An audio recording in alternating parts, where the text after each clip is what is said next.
예, 보신 것처럼 북한 총참모부가 군사작전을 단행했다. 자, 이렇게 발표를 하면서 한반도 주변 긴장 또 고조가 되고 있는 상황입니다. 김열수 한국군사문제연구원 안보전략실장과 함께 자세한 내용 짚어보도록 하겠습니다. 안녕하세요. 안녕하세요. 네, 안녕하세요. 자, 조금 전에 발표했다는 북한군 총참모부의 발표는 지난번에 있었던 2일부터 5일까지 있었던 그 군사작전에 대해서 이야기하는 그런 발표문이었던 거죠? 네, 그 발표문이죠. 그런데 사실은 어제 그 노동신문을 통해서 이미 다 나왔거든요.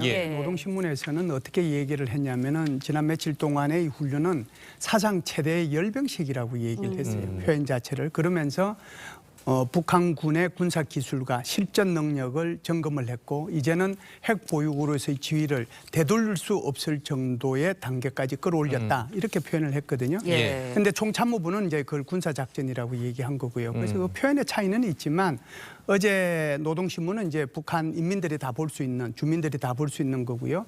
오늘 여기 나온 것은 조선중앙통신이니까 대외용으로 나왔다라고 봐야죠. 그렇죠. 네, 대외용까지 나왔거든요. 네. 이런 이유는 뭐라고 보시나요? 의도? 이걸 이제 2일부터 5일까지 한 내용이 뭐냐 하는 것을 갖다가 얘기를 해준 거고요. 앞으로도 이런 문제가 있으면 여기에 더 무자비하게 대응하겠다라고 하는 것을 경고한 거라고 봐야죠. 예, 자, 무자비하게 이제 대응하겠다고 이제 경고를 했는데 사실 그제 있었던 것도 탄도미사일 발사도 이제 그중 하나라고 이제 보여지거든요. 그렇다면 그동안 있었던 탄도미사일 같은 경우에는 일본 쪽, 그러니까 우리나라 동해 쪽으로 많이 쐈는데 지난번에 있었던 바로 전에 있었던 그 탄도미사일 발사는 서해로 썼단 말이에요. 자, 이런 거는 좀 어떻게 봐야 될까요? 서해로 이제 발사 한 적이 이번만 처음은 아니에요. 그래도 서해로 발사하긴 했는데 서해로 발사할 경우에는 오른쪽에서 그러니까 발사를 해서 가능하면 중국 쪽 방향에서 그렇게 많이 가지 않도록 조절을 해서 쐈거든요. 그런데 이번에 쏜 것은 두 가지 차원에서 조금 차이가 있다라고 봐야죠. 하나는 북중 국경선에서 너무 가까운 곳에서 쐈다라고 하는 거고요. 하나는 그렇게 됐을 경우에 그게 이제 북한 중국 쪽으로 130km 정도로 날아갔거든요. 고도는 20km 정도고 마한 5 정도의 속도로 날아갔는데 아시다시피 서해 쪽에는 그 부근에는 중국 어선들이 조업을 많이 하고 있거든요. 그래서 그 조업을 하고 있는데도 불구하고 이걸 쐈다. 이런 차원에서 보면 좀 여태껏 쐈던 거하고는 좀 패턴이 다른 그런 양상을 보여줬다라고 봐야죠. 네, 패턴이 다른 양상을 보였다고 말씀하셨는데 이번에 미사일 발사한 평안북도 독림, 중국 단둥에서 20km 정도밖에 떨어지지 않은 곳이거든요. 그렇다 보니까 중국과 그러면 사전에 협의가 된 건가라는 생각도 들어요. 이제 대부분이 그렇게 생각하실 수가 있는데 여기는 극단적인 서로 다른 의견이 존재합니다. 지금은 이제 우리 앵커님께서 말씀하신 것처럼 아마 중국하고 북한이 사전에 조율했을 것이다. 그렇게 조업하고 있는데 거기에 미사일 4발이 떨어지면 그게 중국 어선들이 다치거나 상선이 여기 피해를 입을 수 있는데 그게 가능하겠느냐. 그러니까 이거는 조율의 결과다. 그래서 이 조율의 결과를 이제 왜 이게 조율했냐라고 하면은 미중 관계가 안 좋고 그러다 보니까 중국이 오히려 북한을 이렇게 부추겨서 좋아 그러면은 그 시간대에 그게 쏴라 이렇게 부추겼을 수도 있다라고 이제 이렇게 생각할 수도 있고 또 하나는 며칠 전에 그 유엔 안전보장회의에서 북한의 이 SLBM 문제를 가지고 논의를 했잖아요. 논의를 했는데 결국은 중국 유엔 중국 대사가 여기에 대해서 이제 반대를 했거든요. 그런 차원에서 보면 이게 사전에 조율된 게 아닌가. 이게 첫 번째 의견이고요. 완전히 반대되는 의견도 있어요. 완전히 정반대되는 의견이. 그게 뭐냐면 이건 전혀 조율된 것이 아닐 것이다. 오히려 북한의 불만이 표출된 것이 아니냐라고 하는 거예요. 중국에 대한 불만. 이게 첫 번째는 바로 이게 그 10월 28일 날 유엔 총회 제1위원회 소위 말하는 군축위원회라고 우리 흔히 얘기해요. 정치군축위원회인데 여기서 어떤 안건이 상정이 돼서 논의가 되느냐면 북한이 지금까지 1차부터 6차까지 했던 핵실험 여기에 대한 비난 그리고 앞으로 이 북한은 핵 프로그램을 폐기해라라고 하는 안건이 등장을 했는데 러시아는 여기에 대해서 기권을 했고 중국은 여기에 찬성을 했거든요.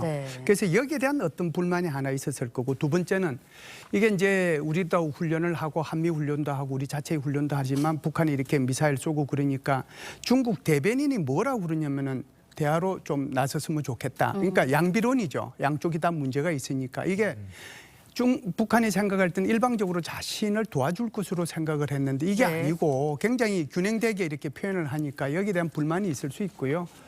마지막으로는 저는 이런 불만도 있을 수 있다라고 봅니다. 이제 제 7차 핵실험을 해야 되는데 네. 중국에 대한 압박이 어느 정도 지금 좀 있지 않겠는가. 그래서 이런 불만이 한꺼번에 다 종합이 돼가지고 서해상으로 네 발의 미사일을 다른 때와 달리 이렇게 발사한 게 아닌가. 서로 상반된 의견이 존재하는데 저는 어느 쪽이냐? 저는 후자 쪽입니다. 아, 그렇습니까?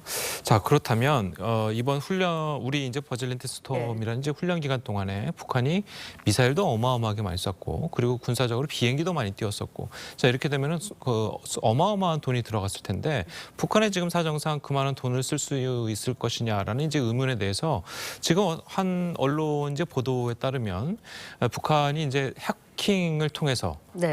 가상화폐 해킹을 통해서 그 많은 돈을 벌어들였을 것이다. 자, 이런 분석들이 나왔거든요.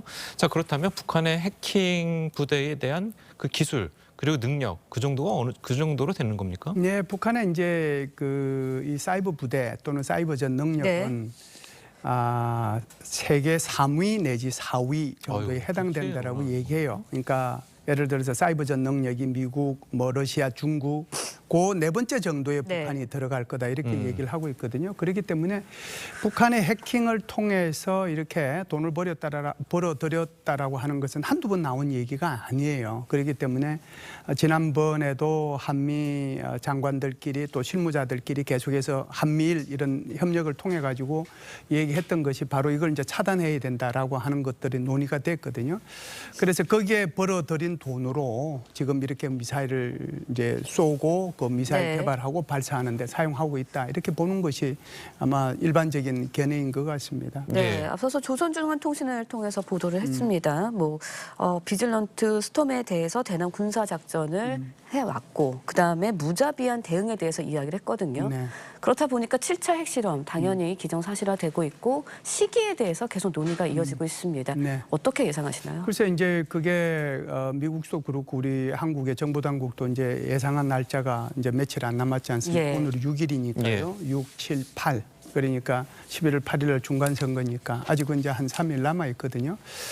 그러니까 이제 여기에 대해서 두 가지 생각이 저는 지금 일단 가능하다라고 봐요. 우선 뭐 핵실험 할 거다라고 하는데 무게는 두지만 여전히 이제 오늘 총참모부가 발표한 걸 보면 2일부터 5일까지 이거는 군사작전 했다. 앞으로도 여기에 이제 한국이 훈련을 하면 여기 대응할 거다. 무자비하게 뭐 대응할 거다라고 나왔는데 일단 어떻게 보면은 군사작전이 종료됐다라고 하는 것을 선언한 것이나 마찬가지거든요. 그래서 이 부분은 조금 더 지켜봐야 될 것 같습니다. 지금 가능성은 많이 있는데 가능성은 이제 며칠 안 남았기 때문에 있는데 오늘 총참모부 발표를 봐서는 조금 뒤로 연기할 가능성도 있지 않겠느냐는 생각은 들어요. 예, 알겠습니다. 자, 오늘 말씀 잘 들었습니다. 여기까지 듣겠습니다. 고맙습니다.